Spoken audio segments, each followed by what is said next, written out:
Hi everyone, this is Mary Sampy. Welcome to Why Do Catholics Do That?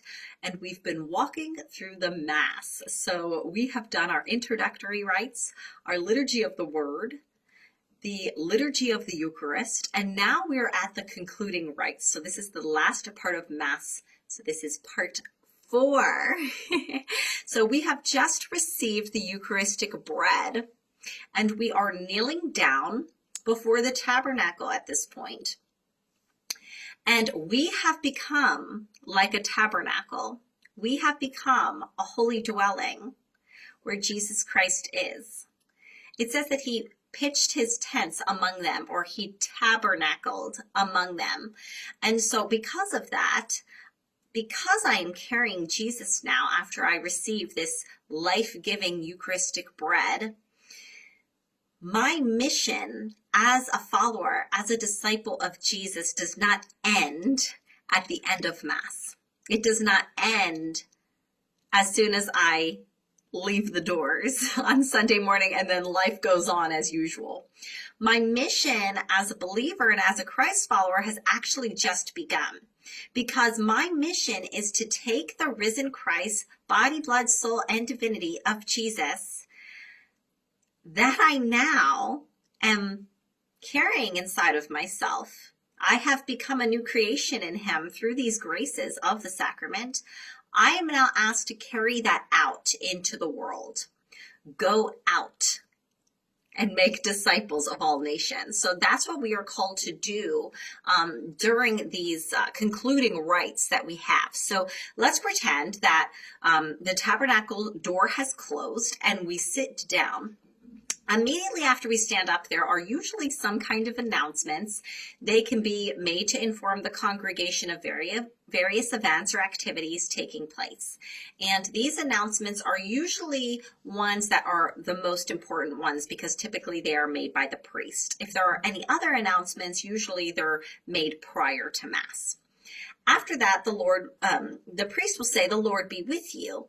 And this ritual phrase, which we also then repeat, "and with your spirit," is now served as a farewell. So he said, "The Lord be with you" at the beginning as a greeting, and now he's saying, "The Lord be with you" as a farewell.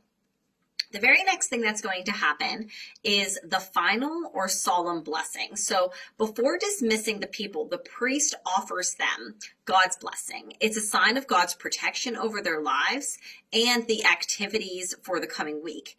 It's also a reminder that God walks with us as we leave into the journey of life. On solemnities, the final blessing takes a more solemn form when the deacon invites the people to bow their heads, and a threefold blessing is prayed over the people by the priest. During the blessing, a bishop could also offer this, and when he does it, he makes the sign of the cross 3 times as he mentions the persons of the Trinity. After the blessing, comes the dismissal. So the deacon or the priest will dismiss the people. In fact, the dismissal gives the liturgy its name. So the word Mass comes from the Latin word missa. At one time, the people were dismissed using the words ite missa est, literally meaning, "Go, she has been sent." Go, she, meaning you, the church, has been set. The word missa relates to the word missio, the root of the English word mission. The liturgy does not just come to an end. Those assembled are sent for to bring the fruits of the Eucharist. We are sent on mission. We are created to be missionary disciples. That is why it is called the Mass.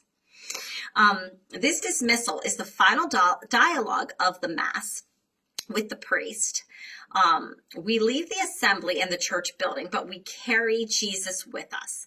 What happens in our lives during the week gives deeper meaning to the ritual actions that we have celebrated at Mass.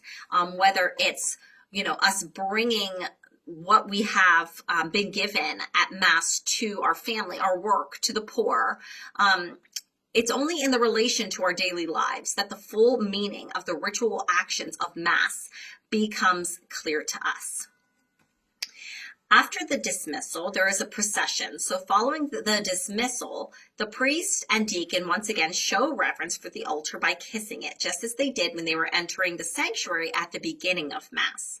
The kissing of the altar is a sign of honor to the Lord for the sacrifice he made upon the cross, which is now present to us on the altar. They then genuflect to the Blessed Sacrament in the tabernacle and process down the aisle with the altar servers.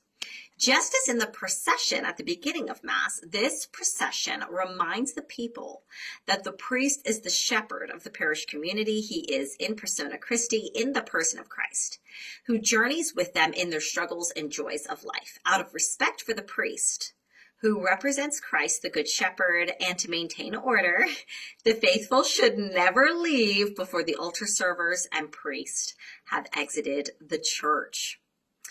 Next week, we are going to begin going over Holy Week, and we are going to have part 1 and part 2, and Father Mike will be joining us. So I hope to see you then. God bless. Have a great day.